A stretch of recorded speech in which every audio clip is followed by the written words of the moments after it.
that once you're not deputy president of Kenya, it'll be difficult for you to continue being the deputy party leader. Once Kindiki is sworn in, he will be sworn in. We are very confident. It can be held at 6 a.m. and by 6:30 you are not the deputy party leader. Because the membership here is fairly aligned to ensure that we usher in new leadership. I think it's important to end the toxicity and the ethnicity that we saw, the constant, run-ins.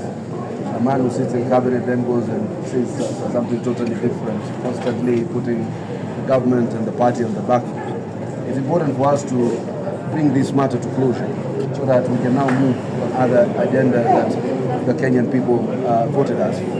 And I think he has marred the political environment so much so that the things that this party has been doing and this government has been doing have been literally submerged into these shenanigans that he has created around. I think,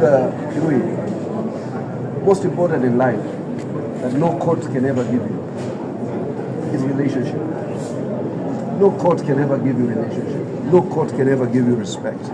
No court can ever give you leadership. If everybody else has denied it, no legal or judicial process can destroy it. But as we respect the courts, we will prosecute and wait for the outcome of the courts, at whatever time and space. And I am quite certain that the political vehicle or the political situation has moved on. I think in the minds of many of us, I am actually waiting for a new deputy party leader so that we can be able then to run a party that is effective, coherent, and focused on the plan and the manifesto. So that is the reality, as it were. And I did make that statement together with my brother Nyakundi, that once you're not deputy president of Kenya, it'll be difficult for you to continue being the deputy party leader. It was intended that the deputy party leader is the deputy president of the republic, and that's why we were even amending the constitution to allow only one deputy party leader and two assistant deputy party leaders. So I think by and large, this is a matter that courts must resolve expeditiously to bring closure. This is a matter that is of a political nature, and the court must exercise something called judicial restraint. There is nothing, in my view, that can restore in a legal space what one has lost politically. Well, the respect, the support, the reverence that has gone will not be restated by a court. Do you expect changes also in the National Assembly and the Senate regarding allies of the former party? That's a bridge we will discuss whether to cross. We are not vindictive. The president is not vindictive. We are not here. The impeachment action was by Parliament. It was not by the president. And I don't think we are a vindictive group of people. There are people who continue to serve in various capacities, and they will continue to serve because they were elected or appointed to serve in those positions. And I think that we don't need to align, because if you are a committee chair, there is a majority opinion that will carry the day. And I think by and large, the BBG, the Brave-Based government, has sufficient numbers. Even if you are chair and do not go with the majority, you will be outvoted. So I think we are not vindictive. We are not here to carry a score. The parliament was only impeaching one person. The party is only removing one person. Anybody else who aligns is at will to move on with the party. I know you. This process must start from the party. Have you started that process of kicking him out? Now we are waiting for the conclusion of the process in the courts. But then the party process is very simple. It can even be at 6 a.m. in the morning. It can be held at 6 a.m. and by 6:30 you are not the deputy party leader. There's a NEC that appoints you, and there has the process of revocation. So I think that shouldn't be much of a challenge. I think once the process in the national, in courts has been concluded, I think it is only easy, suffice to say, that we will sit down as a party and only ensure that we now replace the party leader with the new deputy, the deputy party leader with the new deputy president. And I am confident that will be in favor of Kindiki. Would it be right to say that if Kindiki is the new deputy president, it will be your new deputy president? Yeah, absolutely. That would be right. If once Kindiki is sworn in, He will be sworn in. We are very confident. I speak from my own mind. Which deputy president of which government and of which president and of which parliament and of which party are you going to be of? We've all rejected you resoundingly. So what you do, you clutch on straws and try to stir and muddy the waters further. When we started this government, we started the shareholding theory, totally derailed us from our development agenda. You go then ahead and start doing Mitego issues, Mara, doing 1 shilling, one vote, 1 month. Then now you go into these other shenanigans. I think it's important that he puts these matters to rest. He wants to go regroup himself and reorganize politically. We wish him the best, as Aaron had said it in the impeachment process. But let us move on. I don't think there is anyone who will accept any other situation other than what is reasonable, legitimate, and what we need to take judicial notice of. I don't. How will he be deputy president to anybody? How will he be deputy party leader to anyone? So I think it's a fait accompli. Kuna wale ambao wanahisi kwamba kuna majeraha ambayo yamefanyiwa chama hasa katika wafuasi, napanga yote ya kuweza kushughulikia hilo. Hili jambo halikuhusisha Mlima. Hili jambo lilikuwa ni la mtu mmoja binafsi. Mlima hujazungumza kwa lugha ya kuleta mgawanyiko, ni mtu mmoja binafsi. Wako viongozi vijana wazuri kabisa kutoka Mlima wamesimama na Wakenya wengine, Ndindi Nyoro, kina Kimani Ichung'wah, kina ndugu zetu kama vile kina Eric Wamumbi, Ndindi kidogo alimwona ako hapo katikati, watu kama vile kina Jen Kagiri na wengine, yani iko majina mengi mpaka I am not able to run the commitment. Hata pale nilipokwenda katika impeachment, uliona vile viongozi walipopiga kura, magavana wale wamesimama na William Ruto, kina Cecil Barina, kina Waiguru na wengine. Kwa hivyo hakuna mtu hakuna vita na Mlima.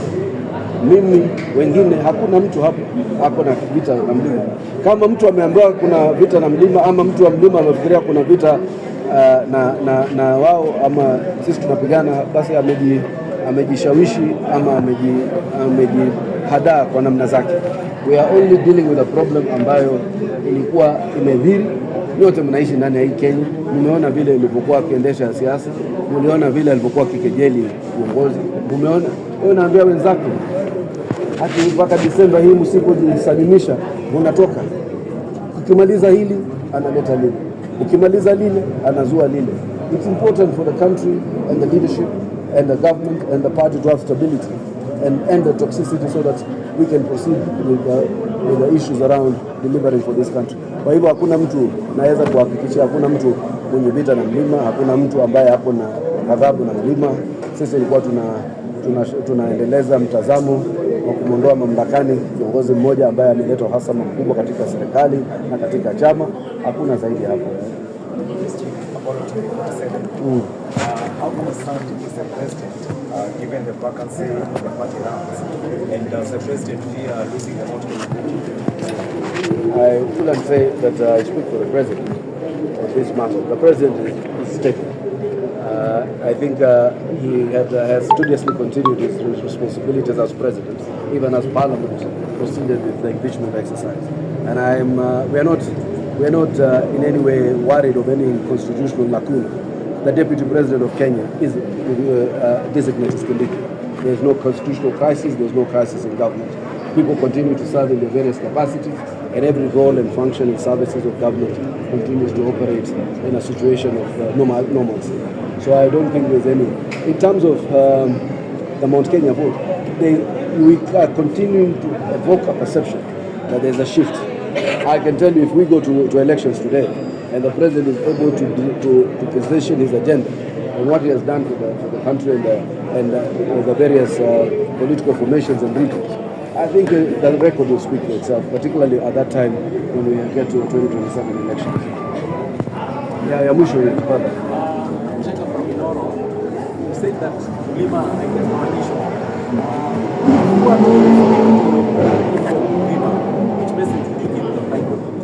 Which message would you give now to people mlima wenyewe wanafikiri kama hizo hisia nimezisikia, lakini hapa ndani ya hichi chama tuko na vijana wengi sana kutoka mlima, na katika wabunge wetu tuko na wengi sana, na wanajua hakuna mtu ambaye anapigana na wao ama anashindana na wao ama ako na azma ya kuleta uhasama baina mlima na maeneo mengine ya Kenya. In fact wao kama ujumbe ni wako hapa, wampekue zaidi huyu jamaa Rigiji. Amewaletea toxic narrative, amewaleta uhasama mkubwa sana, amewafanya wafikirie wamedhulumika, wakati katika kushirikishwa kwa serikali kila mtu amepatiwa nafasi yake, wakati wa mamlaka ya serikali kila mtu amepatiwa uwezo wake ama madaraka yake, wakati ya jambo lolote linaloendelea kila mtu amepatiwa uzani wake moja kwa moja. Akaanza hii uhasama, anaweka wenzake katika hali ya shida sana. Anataka kuwapiganisha wenzake na Wakenya kwa maslahi yake. Anataka kuwapeleka wenzake labda katika upinzani kwa hisia zake za kibinafsi. Anataka kutuletea sisi uhasama ule wa ukabila tuliokuwa nao hayo miaka iliyopita. Kwa hivyo yule mtu wa kuchunguzwa na kupekuzwa na kuulizwa hayo maswali ni yule Rigiji mwenyewe. Vile amewaweka wenzake waliokuwa hawana kitu, hawana shida yoyote, wako katika serikali kuanzia ngazi ya deputy president na katika wizara kubwa ya hazina, wizara za usalama na wengine katika kamati kubwa ndani ya bunge la seneti na bunge la kitaifa, katika ngazi zote nyingi za mashirika ya kiserikali, wenyekiti. Analeta uhasama wa wenzake, anawatia fitina, anatia fitina wa Kenya wengine. Huyu ni kiongozi fisadi kabisa katika social corruption. Hiyo ndio social corruption, wakati unazusha shida ambayo haiko, shida ambayo inakuhusu wewe, si wenzako wengine. Na mimi as a Kenyan who's no longer young, I had actually believed through the Hustler Nation narrative we were on the course to creating a country that was en route to ending ethnicity once and for all. Kama unakumbuka vizuri, mabepari katika mlima Kenya hawakuunga mkono huu muungano wetu. Ni wale watu wa chini, wa ngazi za chini, wakaleta revolution ya kisiasa. Tukasema tunaleta mpangilio mpya wa kiuchumi ambao unahusisha kila mtu, lakini yeye akajaribu kuturudisha pale pale, mlima hii, mlima ule, mlima hivi, mlima ule, mlima usiguse hii, usiguse pale, usiguse. I mean, we're not those kind of people anymore. We are educated young Kenyans. A country that has gone through phases of development and education. A country that everybody is significantly aware. A country where we have people with requisite education and requisite knowledge. So he needs to know that this is a different time. Hiyo sio ile mambo ya kuvaa tent gun na kwenda mjini. Hii ni ile wakati every young man and woman is aware of his rights, including in living and her rights.